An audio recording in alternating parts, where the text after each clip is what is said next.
नमस्कार दोस्तों, मैं प्रमोद यादव, व्याख्याता भूगोल। आप सभी दोस्तों का, सभी मित्रों का, सभी साथियों का कामरा कोचिंग सेंटर गंगानगर की ऑनलाइन क्लासेज के प्लेटफॉर्म पर आपका हार्दिक अभिनंदन एवं स्वागत करता हूं। दोस्तों, हमारा चैनल पहली बार YouTube पर आया है। सभी मित्रों से मेरा निवेदन है कि आप सभी लोग इसको सब्सक्राइब और एक अपने बेल आइकन को दबाएं। मित्रों, थोड़ी सी मैं संस्थान के बारे में जानकारी दे दूं। 1 मिनट का समय लूँगा, उसके बाद मैं आपको टॉपिक के अध्ययन कराऊंगा। दोस्तों, कामरा कोचिंग संस्थान अपने ऑफलाइन कैरियर में 7 साल पूर्ण कर चुका है और हजारों विद्यार्थियों का सिलेक्शन ऑफलाइन क्लासेज में पढ़कर के विद्यार्थियों का करवाया है। विषय विशेषज्ञों के द्वारा यहाँ पर अध्ययन करवाया जाता है। मित्रों, समय को देखते हुए, जमाने को देखते हुए एक सोशल मीडिया के थ्रू भी नई पहल शुरू की है संस्थान ने। आप सभी को घर बैठे वहाँ तक हम दूरस्थ क्षेत्रों में वहाँ तक हमारी पहुँच बने, इसलिए हमने ऑनलाइन क्लासेज की शुरुआत की गई है। वो क्षेत्र जहाँ के विद्यार्थी, दूर दराज के विद्यार्थी जो ऑफलाइन कक्षा तक नहीं पहुँच पाते हैं, उन विद्यार्थियों के लिए हमने एक नई पहल शुरू की, ऑनलाइन क्लासेज की। दोस्तों मित्रों, आपको बता दूं, मैं सभी प्रकार के कोर्सेज हम ऑनलाइन क्लासेज में ला रहे हैं। अभी second grade REET pre BSTC, pre B.Ed जैसी सभी प्रतियोगी परीक्षाओं के लिए, CET, सभी प्रतियोगी परीक्षाओं के लिए ऑफलाइन क्लासेज भी शुरू हैं हमारे। हर सोमवार को नवीनतम बैच की शुरुआत की जाती है। दोस्तों, इन्हीं कोर्सेज के लिए आने वाले समय में, यानी कि 5-7-10 दिन के दौरान ही आपको टेस्ट सीरीज भी अवेलेबल करवाई जाएगी। दोस्तों, ये वो टेस्ट सीरीज होगी जो पॉइंट ऑफ व्यू आपके एग्ज़ाम के अकॉर्डिंग, आपके एग्ज़ाम के लायक रहेगी। और मैं ये वादे के साथ बोल रहा हूँ, हमारी टेस्ट सीरीज से सवाल भी बाहर नहीं जाएंगे, क्योंकि जो भी अध्यापक हैं वो विषय विशेषज्ञ अध्यापक यहाँ पे टीचिंग करवाते हैं। आइएगा मित्रों, इतनी बात मैंने आपको बताई चैनल और संस्थान के बारे में। दोस्तों, अब मैं आज आपसे एक बहुत ही महत्वपूर्ण टॉपिक पे चर्चा करूंगा कि दोस्तों, भूगोल। मित्रों, मैं कई समय से, लंबे समय से भूगोल का अध्यापन करवा रहा हूं सभी प्रतियोगी परीक्षाओं के लिए। दोस्तों, आपका RS है, आपकी सेकंड ग्रेड है, आपका रीट है, लैब असिस्टेंट है, वर्तमान जो आने वाली विभिन्न प्रतियोगी परीक्षाएं हैं, उनमें भौतिक भूगोल से संबंधित प्रश्न आते हैं। देखिएगा दोस्तों, सबसे पहले मैं आपको ये बता दूं कि भूगोल का अर्थ होता है दोस्तों जियोग्राफी, और जियोग्राफी 2 शब्दों से मिलकर के बना हुआ है दोस्तों, जियो प्लस ग्राफो। ग्राफो का अध्ययन होता है, अध्ययन करना अर्थ होता है, और जियो का अर्थ होता है दोस्तों पृथ्वी। पृथ्वी का अध्ययन करना ही भूगोल कहलाता है। मित्रों, इसको मुख्य रूप से भूगोल की 2 शाखाएं हैं। एक भौतिक भूगोल और एक होता है जी मानव भूगोल। भौतिक भूगोल का मतलब ये हुआ कि वह भूगोल, वह विज्ञान जिसमें महासागर, महाद्वीप, पर्वत, पठार, नदियाँ, इन सभी का अध्ययन किया जाए। यानी कि मुख्य रूप से मैं यूँ कहूँ कि वायुमंडल, स्थलमंडल, जलमंडल और जैवमंडल का दोस्तों जिसमें अध्ययन किया जाता है उसका नाम है भौतिक भूगोल।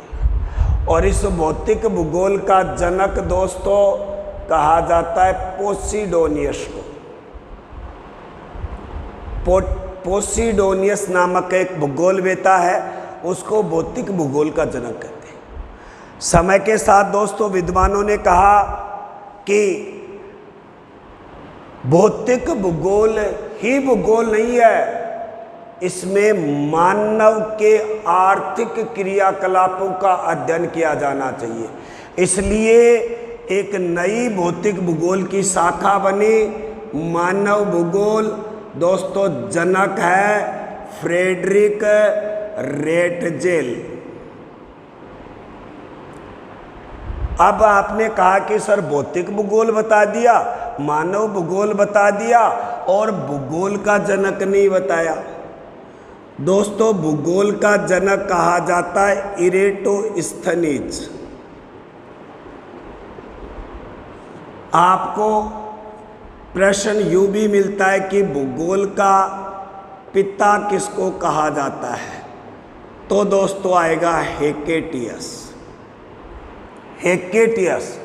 लेकिन ये पूछ लिया जाए कि आधुनिक भूगोल का जनक कौन है, तो मित्रों इसका उत्तर होगा वर्तमान में Alexander von Humboldt.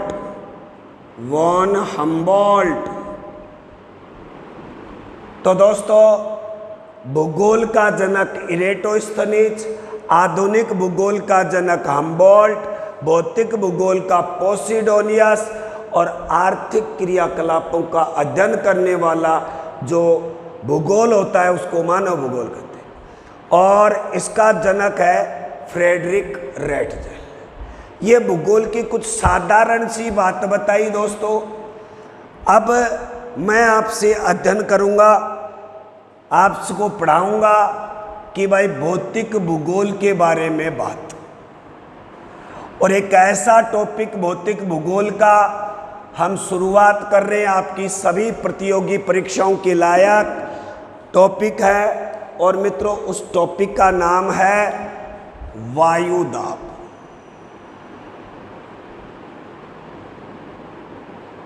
Air pressure.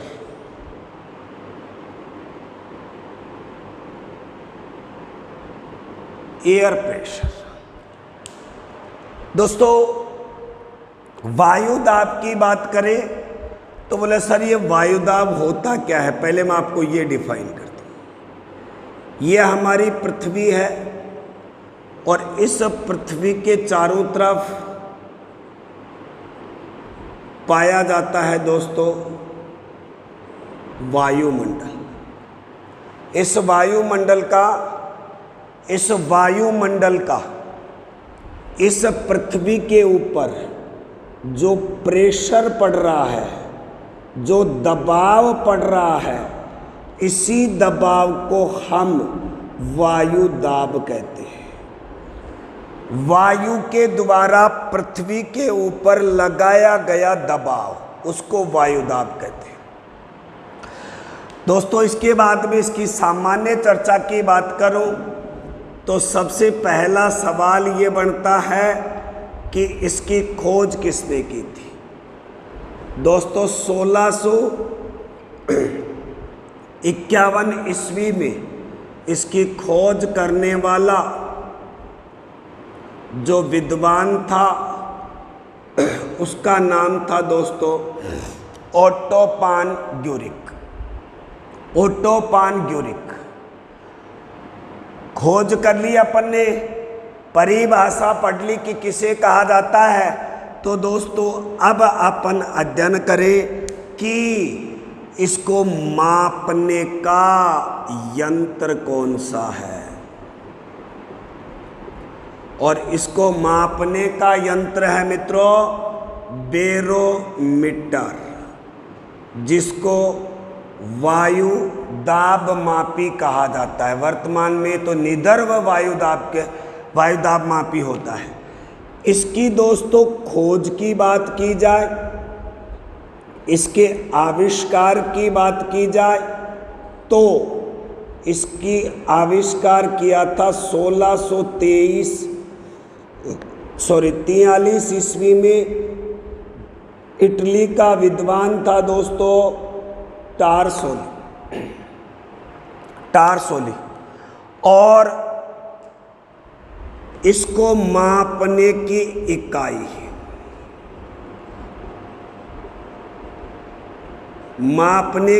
है दोस्तों, एक तो पास्कल और एक है दोस्तों मिलीबार। भारत में ज़्यादातर मिलीबार में वायु दाब को मापा जाता है। ये छोटी सी बात हुई, लेकिन एक महत्वपूर्ण प्रश्न परीक्षा के उपयोगी। सवाल ये है सर्वाधिक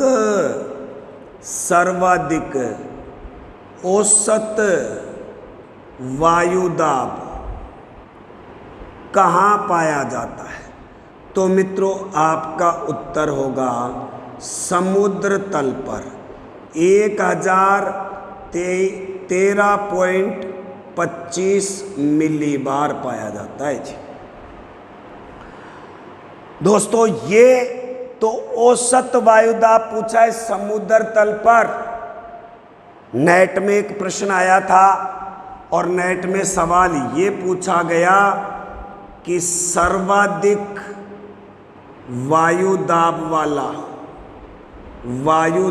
वाला स्थान कौन सा है दोस्तों। तो सर्वाधिक वायुदाब स्थान जब आपको आर्थिक भूगोल पढ़ाऊंगा तब आएगा कि दुनिया का सबसे लंबा रेल मार्ग कौन सा है। उसका नाम होगा ट्रांस साइबेरियन रेल मार्ग। दोस्तों इसी ट्रांस साइबेरियन का एक रेलवे स्टेशन है जिसका नाम है इर्कुटस्क, और ये है साइबेरिया रूस में।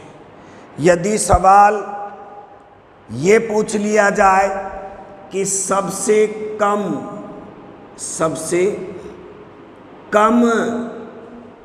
वायुदाब वाला स्थान कौन सा है मित्रों, तो आएगा जी आपका मेरियाना द्वीप। और मेरियाना द्वीप पर सबसे कम वायुदाब पाया जाता है। एक बार आप इसका स्क्रीनशॉट ले लीजिएगा मित्रों, उसके बाद में फिर अपन आगे बढ़ते हैं। हाँ मित्रों, अपन देख रहे थे अभी छोटी सी बात करी। आइएगा अब मैं आपको लेके चलता हूं एक छोटा सा सूत्र जिसकी ओर। दोस्तों एक सूत्र लिखा है मैंने, इसका अर्थ होता है वायु दाब। इसका अर्थ होता है विलोमानुपाती।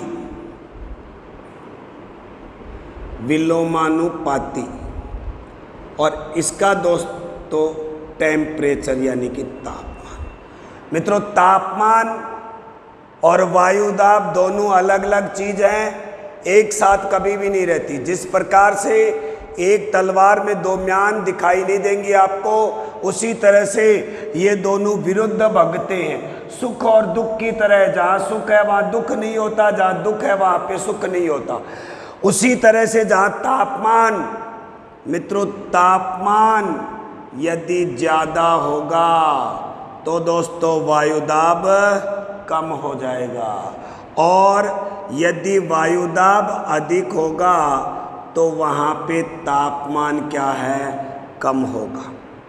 दोनों में विपरीत संबंध है दोस्तों। इसी तरह से मैं आपको ये कहूँ कि अपना ये धरातल है, और इस धरातल से जब आप क्षोभ मंडल में उत्तर ऊपर की ओर जाते हो तो यहाँ पर प्रति 165 मीटर की ऊंचाई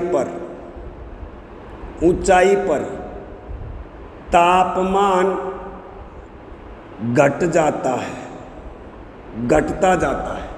ये पढ़ा था अपन ने। उसी तरह से जैसे जैसे अब आप ये कहोगे कि सर वायुदाब भी आप घटा रहे हो, और इधर सुनोगा, ध्यान से देखिएगा दोस्तों, प्रति 10 मीटर की ऊंचाई पर 1 मिलीबार वायुदाब कम हो जाता है। बोलो सर अभी तो आप बोल रहे थे कि विलोमानुपाती पाया जाता है, फिर आप ये क्यों बोल रहे हो कि दोनों ही ऊपर की तरफ कम होते? ये तो गलत बात है। नहीं दोस्तों, सही बात है। याद रखिएगा, हम जब बात करते हैं वायुदाब की तो जो भारी गैसें होती हैं वो पाई जाती हैं धरातल के पास दोस्तों। तो भारी हवा होगी तो प्रेशर पड़ेगा। जैसे जैसे आप ऊपर जाओगे ऊंचाई पर तो आपको हल्की गैसें मिलेंगी, या आप यूं कह सकते हो विरल मात्रा में वायु मिलेगी।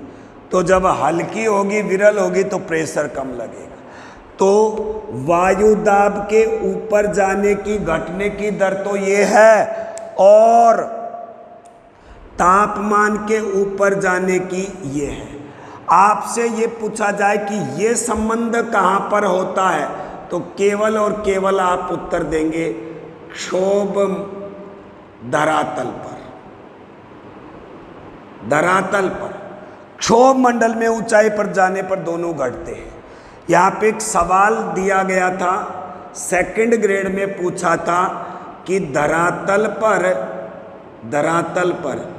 1000 मिलीबार वायुदाब है तो 500 मीटर की ऊंचाई पर घटकर कितना हो जाएगा। दोस्तों आजकल इसी प्रकार के प्रश्न पूछे जाने लग गए हैं। इसी तरह के अभी बताऊंगा, 21 प्रश्न की भी बात करूंगा आपसे अभी। दोस्तों यहाँ पे ये ऊंचाई होगी 500 मीटर, यहाँ पे 1000 MB है, और यहाँ घटकर के 950 MB हो जाएगा। कैसे कि 500/10 प्रति पर 500 मीटर की ऊंचाई पर 550 MB की बात होगी, और घट कर के 950 हो जाएगा। दोस्तों आजकल लॉजिकल प्रश्न पूछने लग गए। मैं फिर से आपको बताना चाह रहा हूं, हमारी टीम वेल अपडेट रहती है। मित्रों आज तारीख है 29, मैं तो कल की ही बात कर रहा हूं आपसे कि 28 मई को यानी कि कल आरपीसी के द्वारा आयोजित एक AA की भर्ती परीक्षा में एक गजब का सवाल राजस्थान के भूगोल का डाला। मित्रों देखिएगा, 1 मिनट आप ध्यान से देखिएगा, नीचे अपने आप मिल जाएंगे। वैसे मैं आपको इशारा बता रहा हूं, देखिएगा मित्रों। बार बार मैं आपको लिखाता हूं, शेखावाटी जब भौगोलिक क्षेत्र में ही बात करता हूं तब दोस्तों शिखर चूरू झुन्नू के साथ में मैंने आपको बताया था कि उत्तरी नागौर भी शामिल होता है, बताया था आपको। तो दोस्तों उत्तरी नागौर में शेखावाटी के अंतर्गत डेगाना भी आएगा। उसके बाद फिर मैं बात करूं मित्रों लूणी बेसिन की।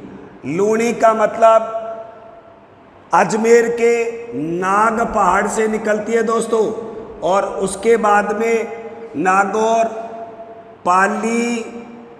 पाली, जोधपुर, बाड़मेर और जालौर होती हुई कच्छ के रण में गिर जाती है। दोस्तों बाड़मेर में पंचभद्रा है, पंचभद्रा वो इसी का पार्ट है, तो आपका ये इससे जुड़ जाएगा। और आपको बार बार पढ़ाता हूँ, घग्गर नदी के पार्ट को हनुमानगढ़ में दोस्तों नाली कहा जाता है। और बच गया जो आपका आ गया बाप, जोधपुर का बाप, शुष्क रेतीला मैदान। गजब का प्रश्न आया मित्रों। इसी के साथ में आज की कक्षा को मैं विराम देता हूँ, और इसी टॉपिक के आगे के भाग को देखने के लिए तैयार रहिएगा। भाग 2 उसमें पढ़ाऊंगा मित्रों आपको वायुदाब पेटियां, एयर प्रेशर बेल्ट। ये अपना वायुदाब का सामान्य परिचय कंप्लीट हुआ। नमस्कार दोस्तों, साथियों, इसी के साथ अपनी कक्षा को आज विराम देता हूँ।